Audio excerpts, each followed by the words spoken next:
titled Wake Up. And it was written first. And the creation of this song was a very long, hard process because it was really the first thing that I had ever written. I mean, not really, but kind of.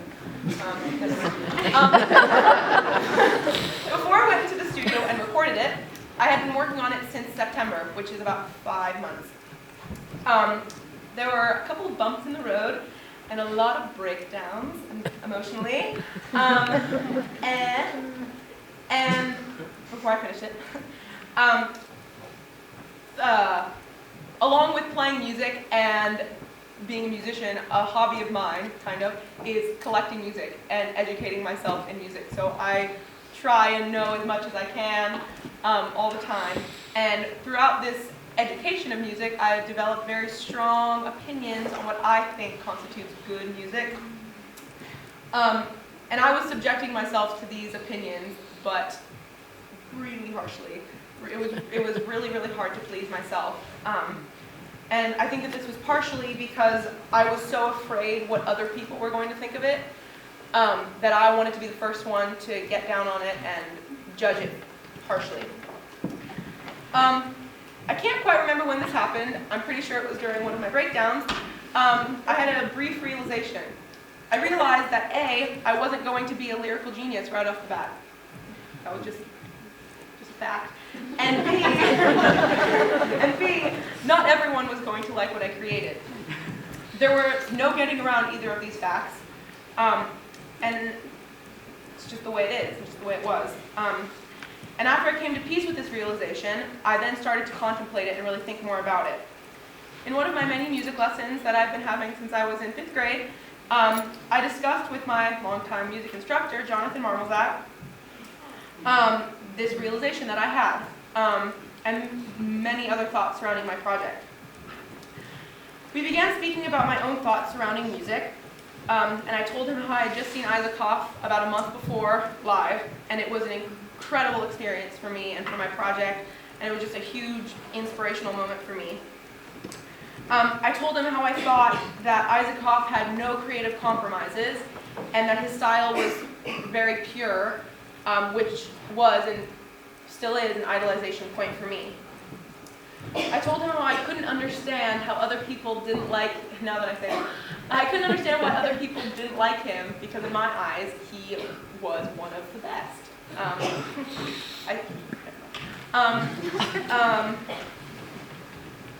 Jonathan then looked at me and plainly asked, how is your opinion any more valid than anyone else's? Just because you like or dislike something does not mean it's true. Each individual person has an opinion because they're humans, and these opinions will always contradict one another, and that's just the way the world works. That's just how things are. And there's really no getting around this in any way.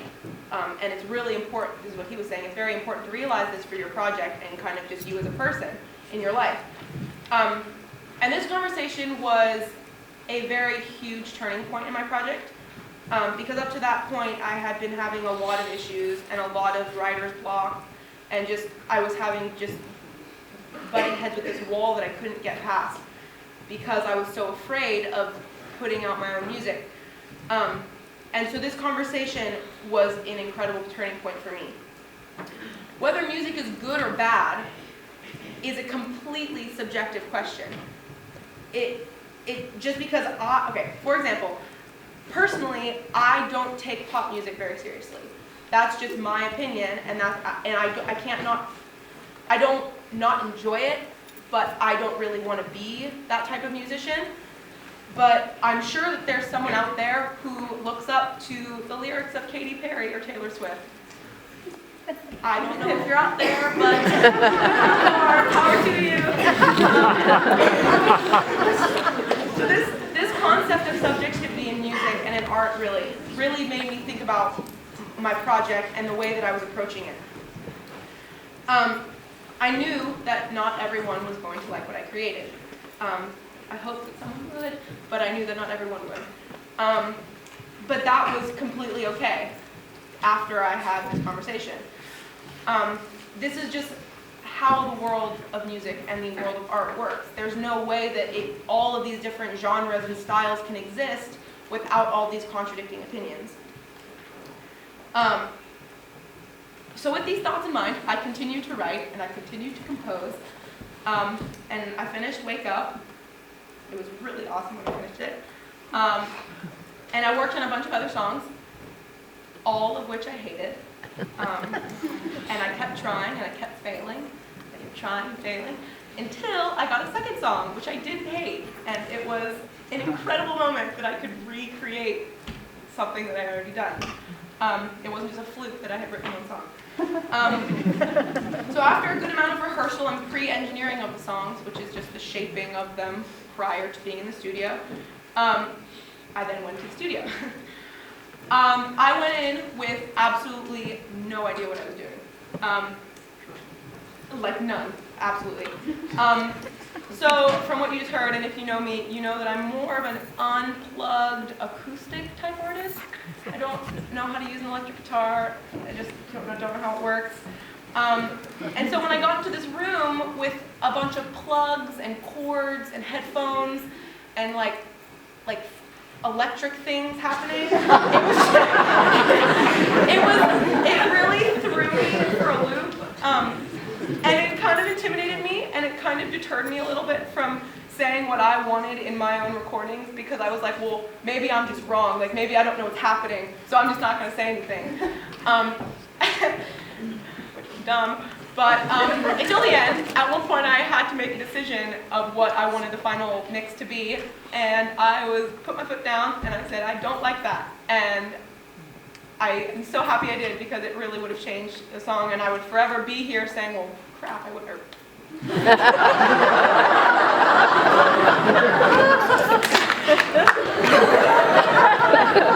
so sorry. Seriously, I'm sorry. I'm really sorry. Everyone will make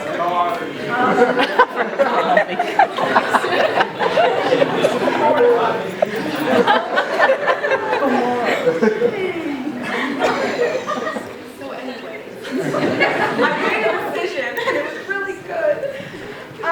So after that, I wasn't afraid to say what I wanted sound-wise in my mix. So with all this newfound confidence and all this new electric stuff going on, we were able to record 3 songs in 2 days, which was about 21 hours of recording, which was a lot of time in the studio. But it was incredible how time passed. It was amazing, and I'm for sure going back. And this project has actually motivated me to continue writing, because I just want to go back to the studio and record more. So it was so fun, and it was amazing. So this process of my project has made me so much more comfortable as a musician, but also as a person. Dealing with self-confidence and the fear of judgment is something that almost everyone deals with throughout their life. If you don't, then I'm so happy for you, but a lot of us do. And it's not just in your adolescent years, I'm sure it's throughout your whole life. And it's really hard. It's really hard to be afraid of what other people think of you. And something that I never thought that a project like this would do for me is that it has given me this ability to care less about what other people think and just believe more in what I'm able to do and my abilities. And just trust that I'm good at something. And if someone else doesn't like it, then sorry, but I think I'm good at it. So this has really been an enormous gift for my music and for myself. I would like to say, there's so many thank yous throughout in this whole room. I would like to, first of all, I'd like to thank all of you for clapping when I played my song. That was really great. It really validated everything I've done. But more officially, I would like to thank Isha, my engineer, who did all of this great mixing. I would like to thank Gabe, who played bass for me, kind of last minute, and he did a fantastic job. I would like to thank Jonathan Marmelzak, who has been my music instructor since I was in 5th grade, and none of this would have been, I wouldn't have even been able to play the guitar without him. And he was the first one that I was able to sing in front of and not be afraid. So thank you very much. I don't know if you're out there, but if you are, thank you. I would like to thank Jason and Beth for helping me throughout my project. My entire family for just always supporting me in my music and just what I do. I couldn't do without them. And finally, I would like to thank Andy, who is my mentor. He spent so much time with me, like a lot of time with me. And we just rehearsed a bunch and we recorded together, and I couldn't imagine a mentor spending as much time and effort and care that he put into my project. So, like, it was our project, so thank you very much. I couldn't have done it without you. So, questions now, I think, right? Are you going to play your other well, song? I am. Okay. No? Okay, we're going to play a second song. Oh, no, okay, no, we're going to do we're going to do the second song first, and then I will take questions.